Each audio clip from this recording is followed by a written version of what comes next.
Hello, students. Your piano teacher, Tim, back here once again. Welcome out to our classroom piano lessons on the web. We meet live Fridays and Sundays at 1 p.m. Eastern Standard Time. So if you're interested in joining us live, make sure to check us out then. I'm just going to kind of give us a minute or two, make sure everything's going to start up properly, things like that. This is pretty important stuff because if I get started and it doesn't work right, then we're in trouble. So hopefully it will start here any second. There we go. I was worried there for a second because sometimes it just doesn't want to start, which is kind of odd, even though I have the settings right. But it looks like we're good to go. Let me know if there's any problems in the chat with the sound or video. If not, we're going to get started here in just a minute. I just want to quickly say hello to our wonderful attendees here on YouTube. We have Abdalim. Welcome out, Abdalim. We got Gears of Warfare. Welcome out. We got Jeremy once again. Welcome out, Jeremy. Glad to have you back with us. Same with Scott Alexander. We got the Bird 101 back once again. And everybody else. So welcome out. If it's your first time, actually, let me do this. I'm going to start the Facebook stream. So what I want you to do is, in the meantime, just feel free to say hello in the chat. Feel free to say hello in the comments. Would always love to hear from new and returning students. But if you want to sit back and relax, it's totally cool too. So just give me less than a minute, and then we're going to get the whole thing started.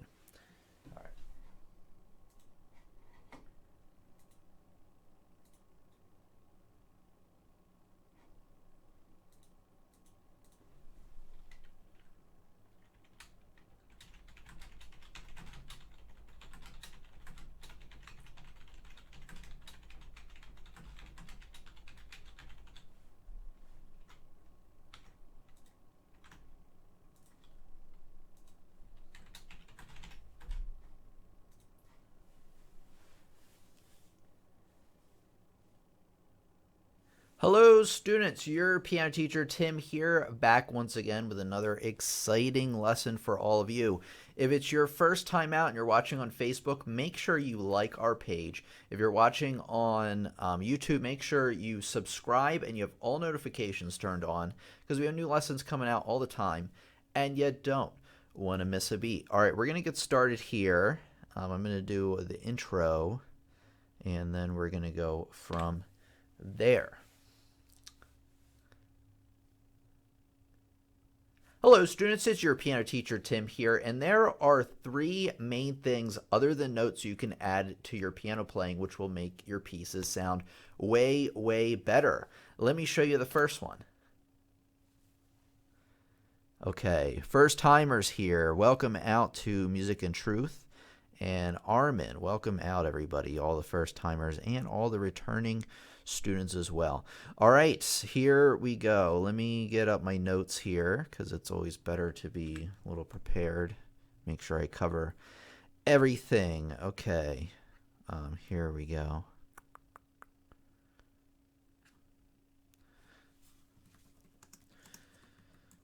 Let me bring up one thing. Sorry about the short delay here.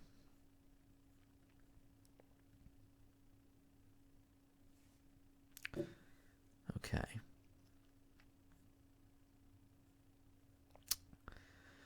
All right, and then now we're good to go. I think. Hold on. Sorry about this. Just making sure I have the right example here. Here we go. Perfect.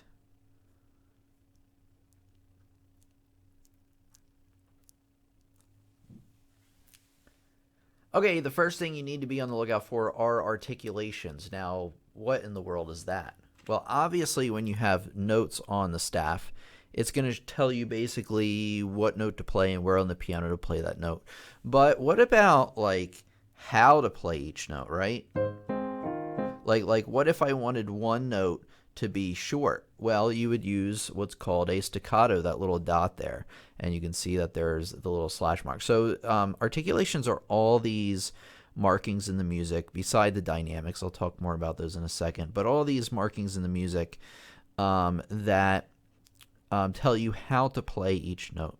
You know what? Let me do this.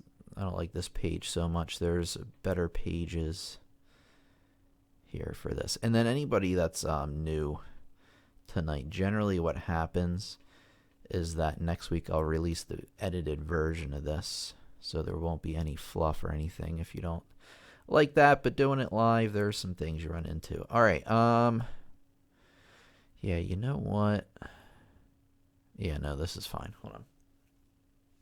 So what is an articulation? Well, an articulation are all these little lines and everything throughout the music. And they basically give you a little bit more information on how to play the note. Like if you wanted to play the note short, you would add these things called staccatos, these little dots here. And you want to become familiar with as many of these as you can. Like the opposite of staccato is legato, which are these arcing lines over here. That means you're going to smoothly connect the notes together. I'm going to, later on in the lesson, I'm going to play this example for you with and without the articulations to show you what difference it's going to make when you start adding these into your music. If you're not adding these in, your music is going to sound very robotic. It's just going to sound kind of like notes. There's really not going to be a whole lot of difference between you playing it and putting it into a computer and having that play back to you. So these are all little things that really make music what it is. Now let me show you something called the list of musical symbols, because if you are running into these, you're going to have to know what they are and how to look them up. All right, let me bring up the list. Here we go.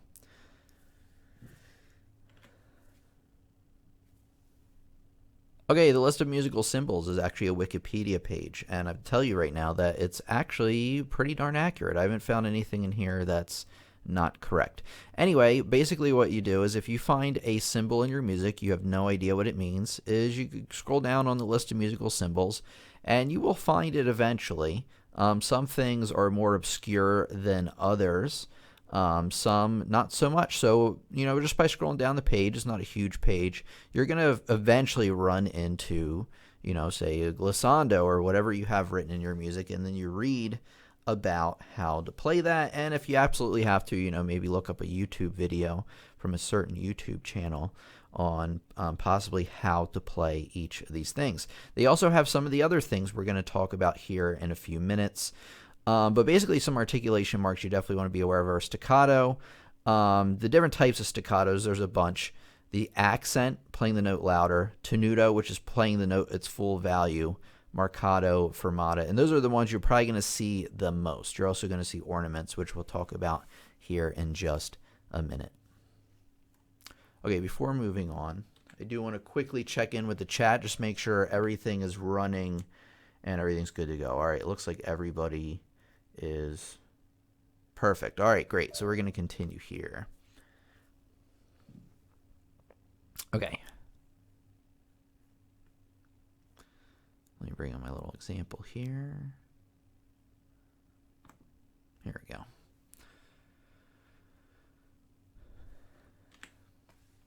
Okay, other than the little dots and the little curly cues and everything in your music that tell you how to play notes, what about the volume of notes? What if you have to play notes soft? What if you have to play them loud? This really gives a lot of expression to the music, because if you're playing a quiet and somber song, it doesn't make sense to really be hitting, some really, really loud chords or anything like that. So let me show you. These are called dynamics, and these are usually the little letters that appear either in the middle of the staff. They can sometimes appear in other places. So P, this is generally how it works. P means piano, which means soft. And the reason it's the same as your instrument, also called a piano, is because piano was one of the first keyboard instruments that could play both soft and loud. Before, they could only really play one volume, forte. So anyway, you got piano there.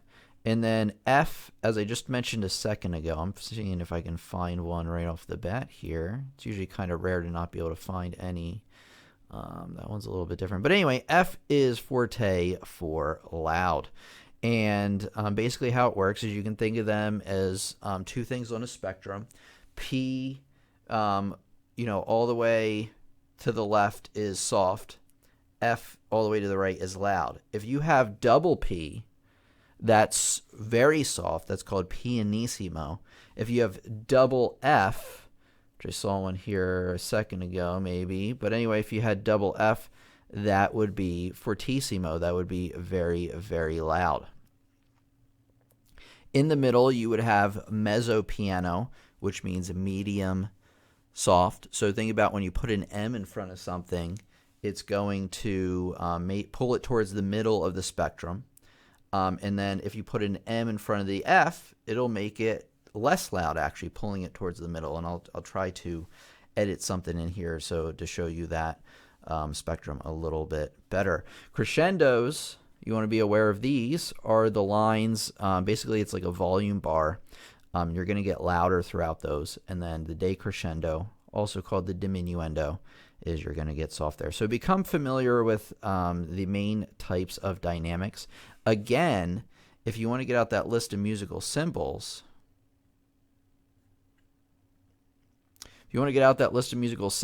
you can actually find dynamics right here. It has its own section. So here we go. Actually, here's the whole list of dynamics. You can actually have triple P, pianissimo. I know it sounds made up. That's very, very soft, followed by pianissimo, a little bit louder, P, piano. And then, like I mentioned, when you put M in front of it, it brings it towards the middle. So for piano, it makes it a little bit louder. For forte, it makes it a little softer, bringing it towards the middle. And then F, double F, triple F. Sforzando, you want to be aware of. That's basically you have an abrupt accent on a note, and that's usually that you're going to be the next notes after it will be softer again. Just so you know, that's generally how those will work. So check out the list of musical symbols. You know, if you see something appear in your music and you're not sure what it is. All right, let me show you the next thing. All right, let's see here, everybody. Before I tell you about the next thing you can add in your music to sound it better, make sure you take this like button and you smash that like button, because it lets other people know it's a quality lesson that they can learn from as well. Okay, on to the next item. Okay. So make sure you're smashing that like button. Let me find my notes here just to make sure I'm covering everything, because like I said, I always hate if I have to go back and re-record something. All right, here we go. All right, perfect. Okay, if you're not adding in this following thing, you're really making your music sound just kind of meh. And those are ornaments. Ornaments are sort of like articulations, but a little different. They basically are flourishes. They're different like things you can do with notes where you can add a little bit of extra flavor to them. So let me show you. One of the probably the most common ones, I would say, and easiest to play are the grace notes. So say here in this example here, you see that little eighth note with the little dash on it? Well, let me see what key we're in here.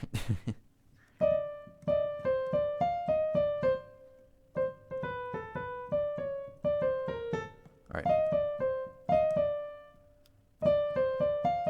All right, now I got it. Okay, so the grace note is this little eighth note with the dash on it. And this one's actually the simplest of all, but I'm going to show you how it would differ without the ornamentation here. So before you would just have D, C, D, F, E flat, D, so like that. But with the grace note, it's just like a note you sneak in right before. It just kind of adds a little bit, like I said, a little bit more interest into it.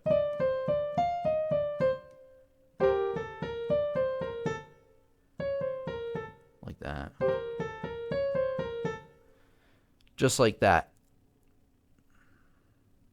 Let me find like one more example of a good.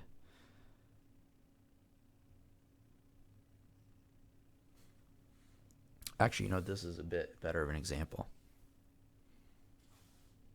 So for ornamentations, we're going to take a look here at the third movement of the Pathetique Sonata. Now here in measure, the second full measure here, where you have this little eighth note with a slash next to it, that's called a grace note. And it's like a little note They sneak in right before the note that comes in. I'm not going to go over all the ornamentations, but this is just one of them. So this is what it would sound like without that ornamentation.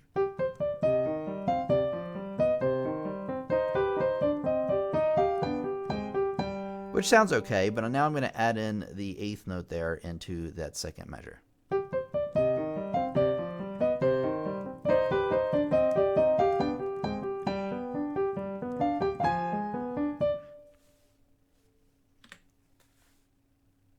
So ornamentations just add a little bit of extra flavor. Let me show you an example of just another one. All right. Let me see if I have this. Minuet G. Perfect. At least I think so.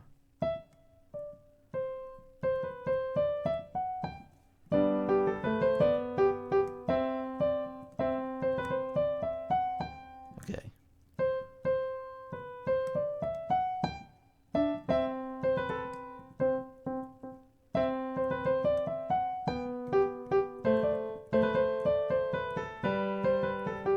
Sorry, I'm just playing through this example just to make sure I got it right.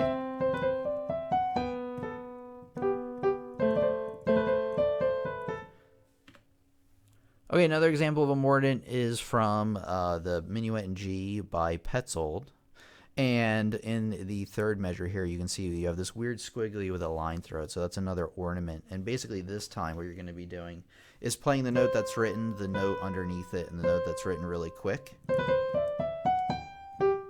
Just like that. So just little flourishes. Oops. Let me play that again.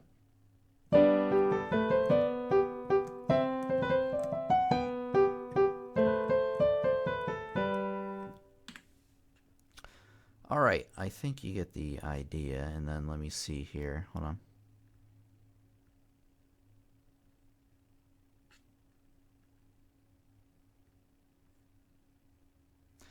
All right.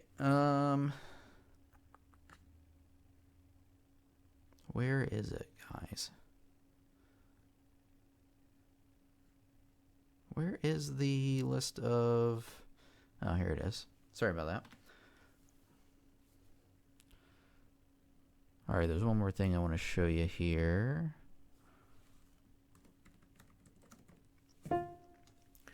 Okay, once again, in the list of musical symbols, you can see that Ornaments has its own listing here. The ones you should become familiar with are trill, mordant, lower mordant, the terns, the appoggiatura, the acciatura.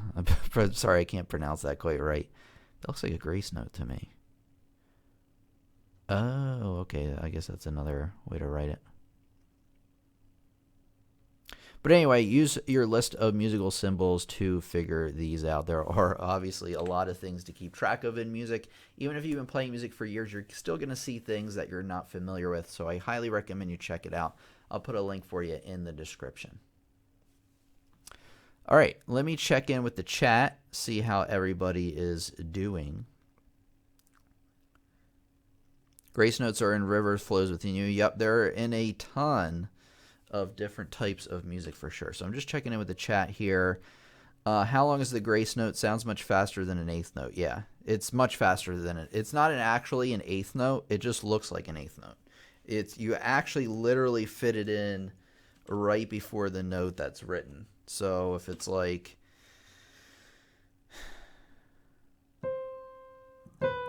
Oh, wait, you know what? Let me get this the example I had out.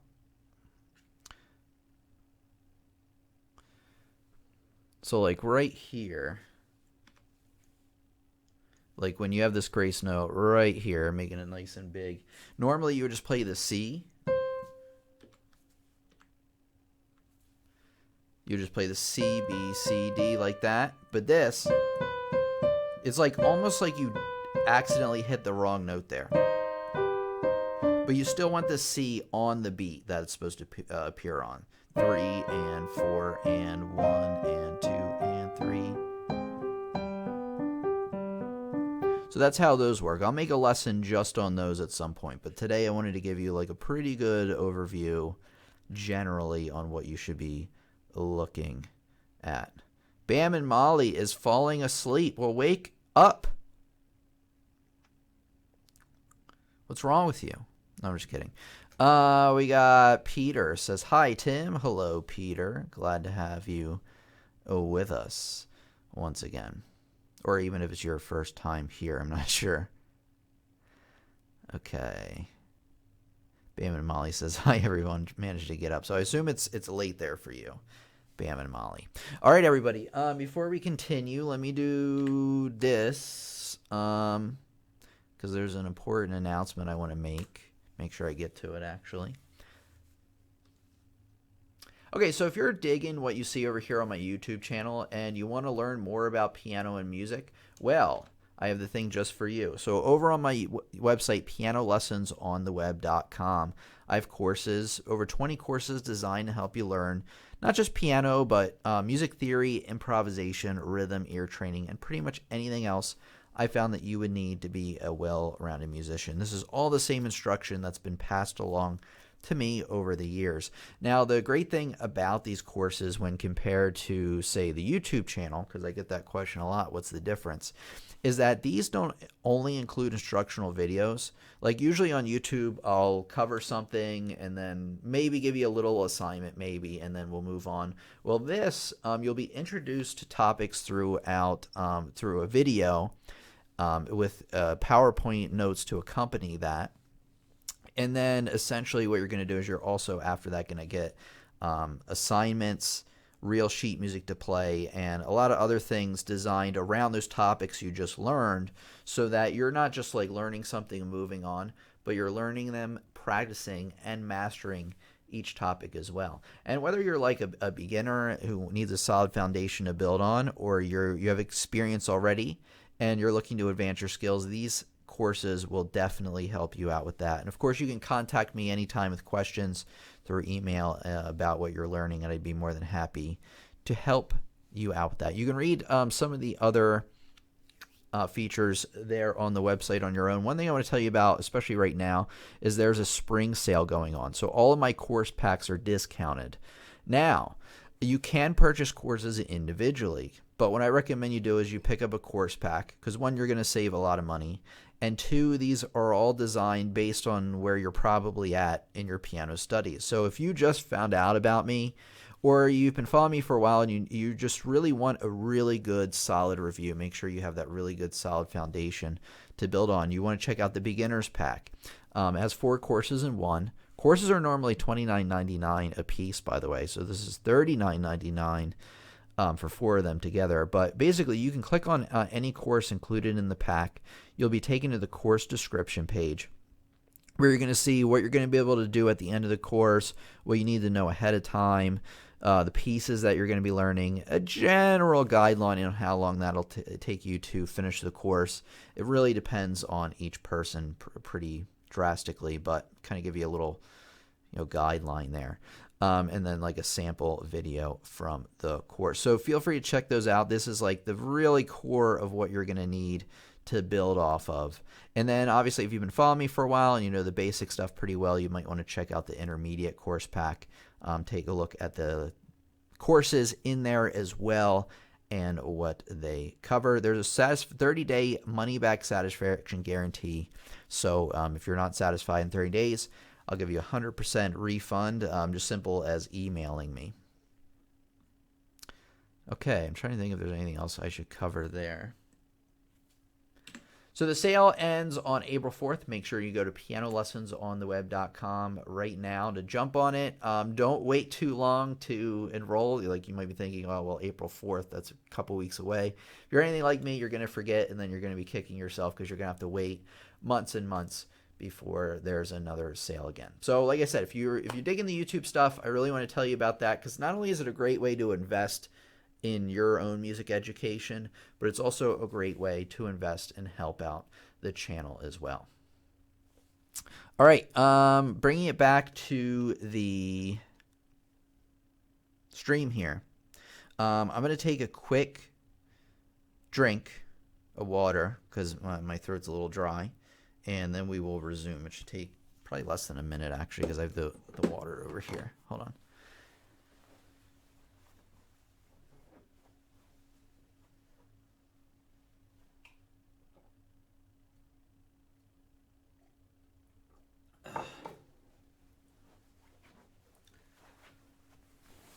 Water's so good. Thank you for linking to the website there, Jeremy. That does help out a lot. Thanks. So it's not precise tempo per se, as Gears of Warfare. That is true. I'm talking about the grace notes. It's the feel of slipping in it. Yeah, I would say so. It still takes some time to get used to. Peter says, not first time. Yeah, I thought I had noticed your name before, but with so many names coming in and out, sometimes I can't be 100% sure. All right, everybody, make sure you like that, like the video. Oh, Bam Molly says 1:24 a.m. here in Singapore. Man, I would be sleeping for sure. All right, everybody. Okay, so the main part of the lesson is over, but there's still a couple of things I want to tell you about here on what's going on. So on my website again, the same one I just told you about, pianolessonsontheweb.com. If you're interested in attending live on a regular basis, be sure to fill out this form. You're going to get an email 30 minutes before we meet.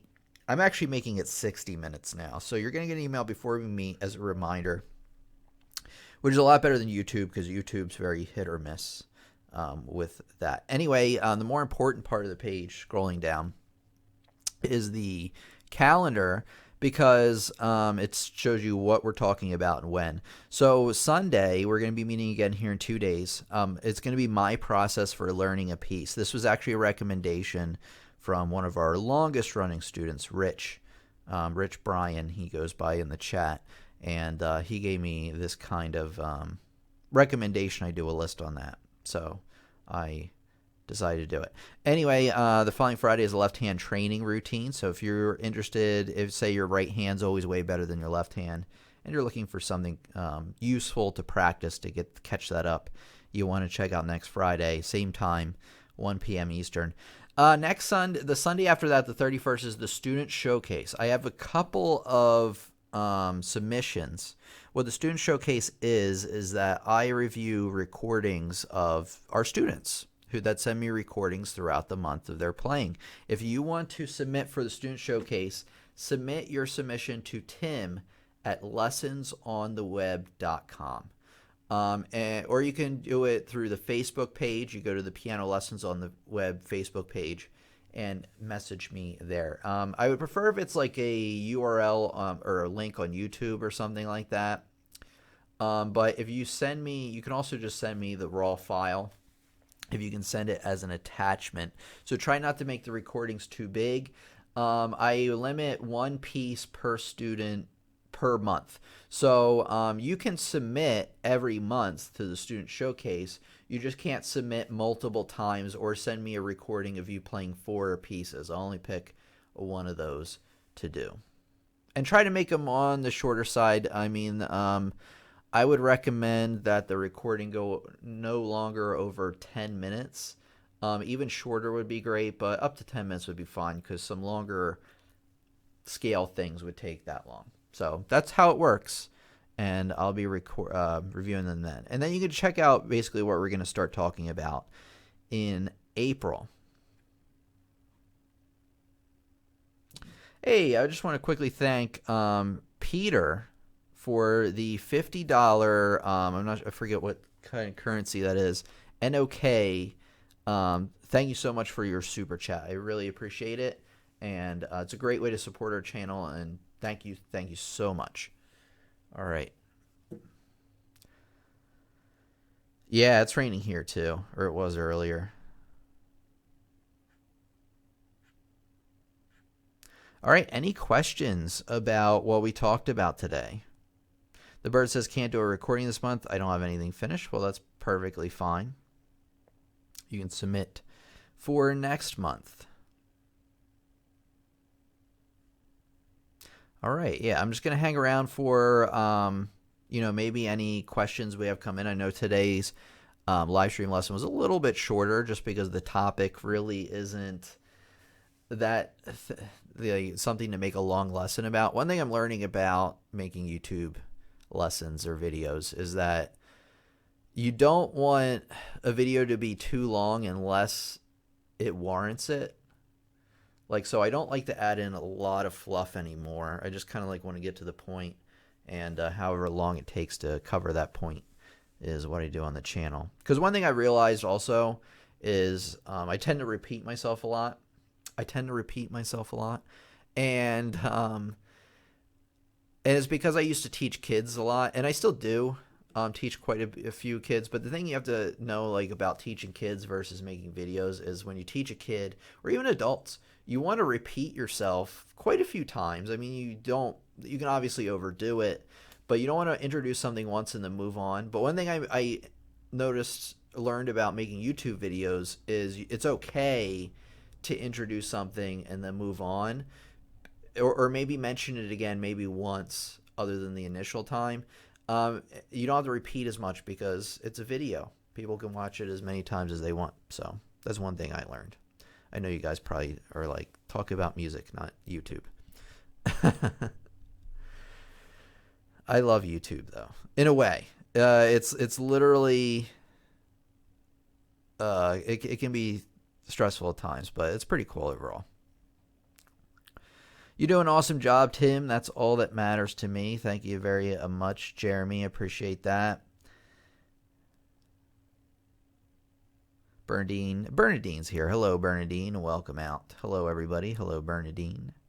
Let's see. Gears of Warfare says, are staccatos always half the length of the written tempo? No. I've read somewhere staccato is supposed to be like a bouncy press, like hitting a drum. I agree with that. So here, here's the thing. Staccatos don't change the amount of time you're going to be that note has. So let me show you. Let me get you a staff pad out here. This is a great question, by the way. So let me show you this.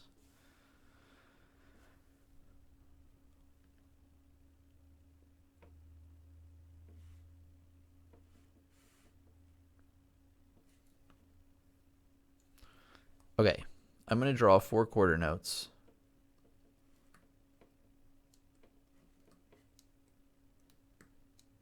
Or I'll try to draw 4 quarter notes. And let me bring it up here. Okay. So 4 quarter notes in one measure. And then I'm actually going to do 4 quarter notes in the other measure. The difference is on the second measure, I'm going to be putting staccatos. So yeah, it's all about how you hit the note. On staccatos, you're going to be coming off of the note really fast. However, you're still going to be counting the note for its full value. That's one mistake a lot of people make with staccatos, is they think it actually modifies the note's value somehow, but it doesn't. So here in measure 1, I'm going to have these 4 quarter notes. 1, 2, 3, 4. I played them all for pretty much their full note value. 1, 2, 3, 4. Only pressing another note when the next number comes up. But here I'm going to play these 4 staccato notes now. I'm still counting to 4, still at pretty much the same speed, but the notes I hit are shorter. 1, 2, 3, 4. Back to the non-staccatos. 1, 2, 3, 4 staccatos. 1, 2, 3, 4. I was still counting to 4. I tried to be as even as possible. I still counted to 4 at the same speed. 1, 2, 3, 4. The only difference was in how I hit the note. I held it longer on the first one. I just hit it short. I still counted, though. That's the main thing you need to get out of this, is I still counted them out while playing them.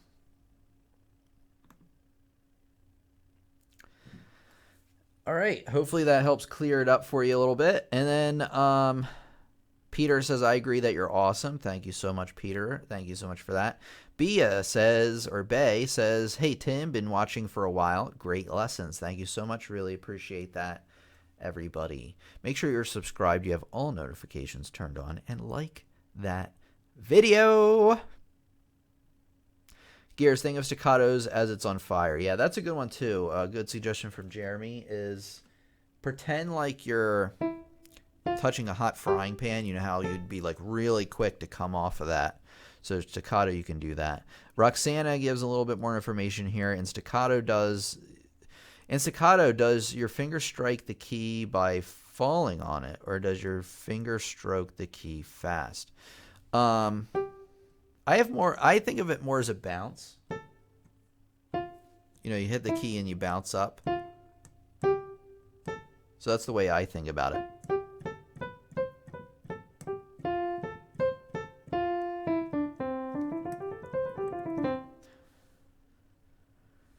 Yeah, so a bounce. I don't think so much though is as much as making the attack short, but coming off the note faster, which kind of makes the attack short anyway.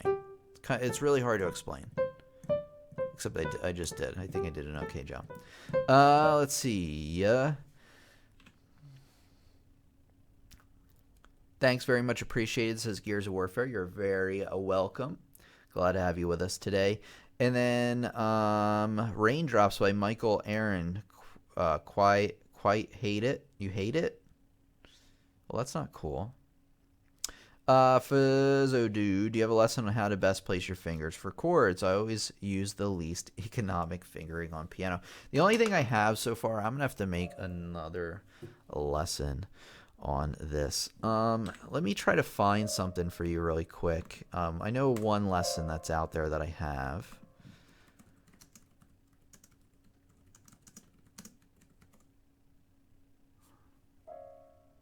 All right, hold on.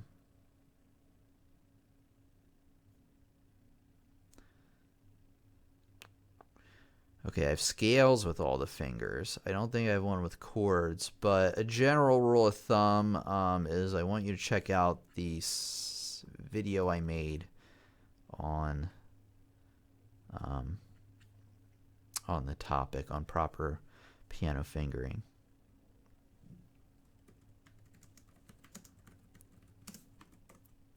So check that out. I'll see if I can make a lesson in the near future about the fingering for chords.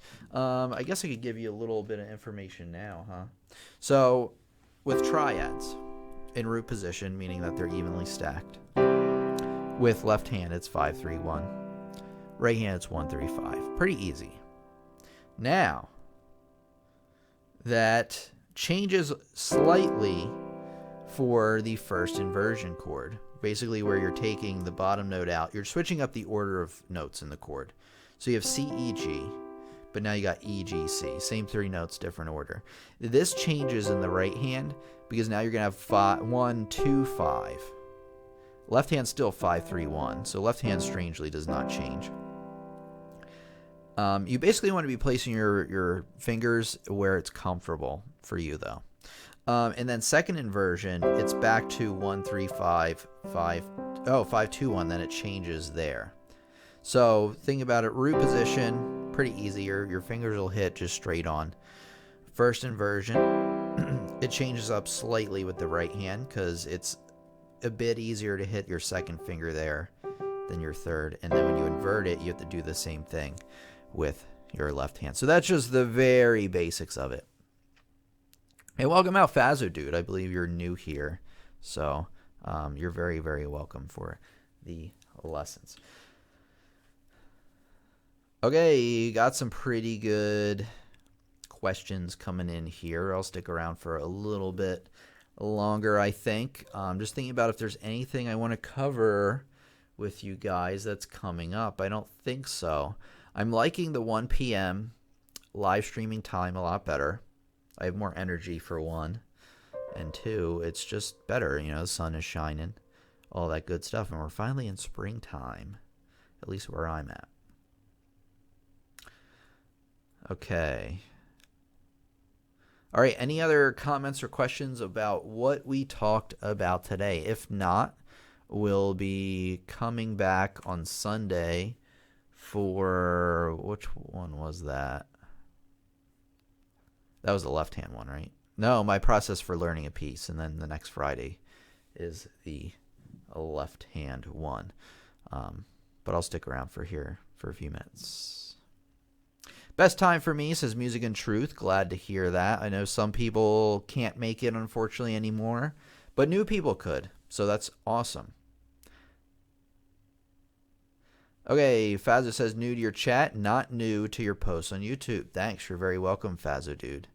Glad that you've been enjoying and finding the lessons enriching. Tim, off topic. What are the meanings, and then I'll get to Gears of Warfare. What are the meanings of the different parts in songwriting, namely the verse, the bridge, the hook, and how they are determined? Oh man, that's a loaded question. Would be ideal structure to follow. I'm not like I am not the person to ask this, but like the verse introduces like the main part of the song, and then the chorus I know is like the part where everybody sings together. That's like the catchy part of the song. Bridges parts of the song together. Yeah, Jeremy. I think Jeremy has it more based on what I've heard, more correct. But I've heard all those other things, the bridge and all that.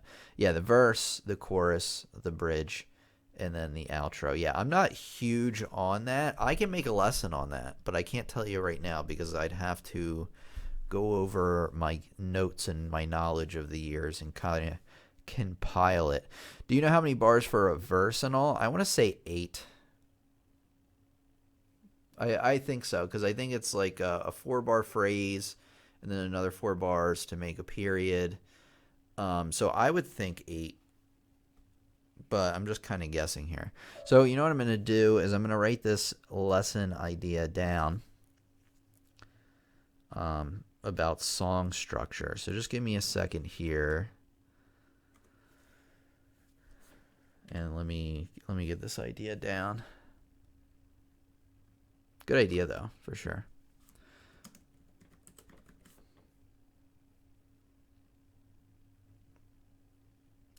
Okay. Gears of Warfare says, any general tips on subtle expressiveness? For example, my piano teacher mentioned that you can slightly alter the dynamics during the slurve in a wave-like fashion. Oh, so you're talking probably about...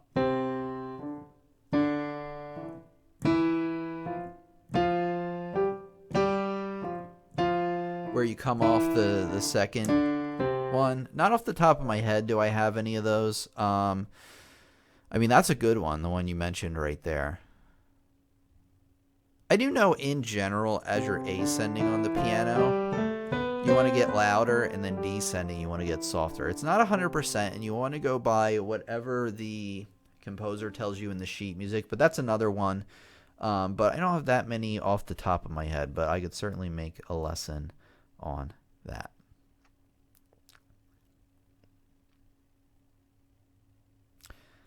Okay, learning Leon that has many bridges into it is a good example. Okay, so check that out. Santa says, it says MF to F. What loudness do you play at pianissimo to P? Does it matter about actual loudness and quietness you play? It matters. It's all subjective, though. So pianissimo is like the softest you can play.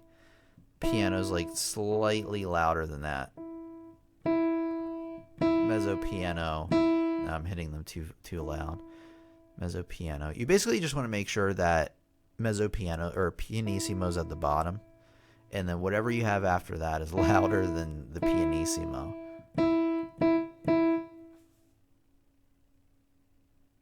So no, there's no like scientific level of how loud pianissimo can be, or any of them can be. Just make sure that they're all louder or softer relative to each other.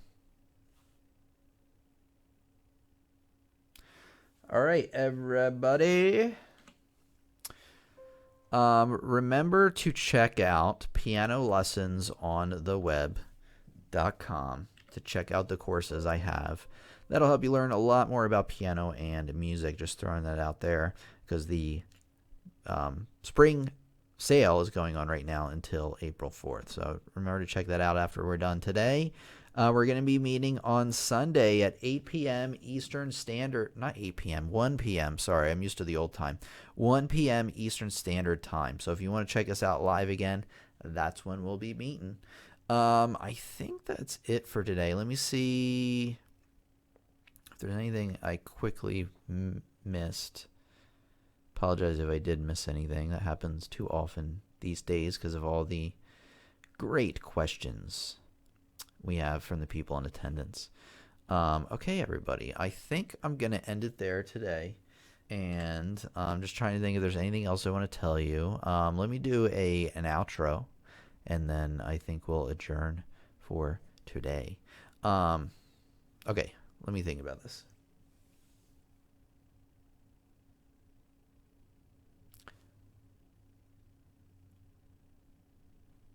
Okay, if you're interested in watching more of my YouTube videos, check out this playlist right here on training your two-handed piano playing. Make sure you subscribe to the channel and that you have all notifications turned on because we have new lessons coming out all the time and you don't want to miss a beat. It's been your piano teacher, Tim, here, and I'll see you in the next lesson. All right, everybody. Yeah, it's 1 p.m. Eastern. Sorry about that. All right, everybody. You have a great day. Thank you for coming by today. I had a blast. Liking the new stream time.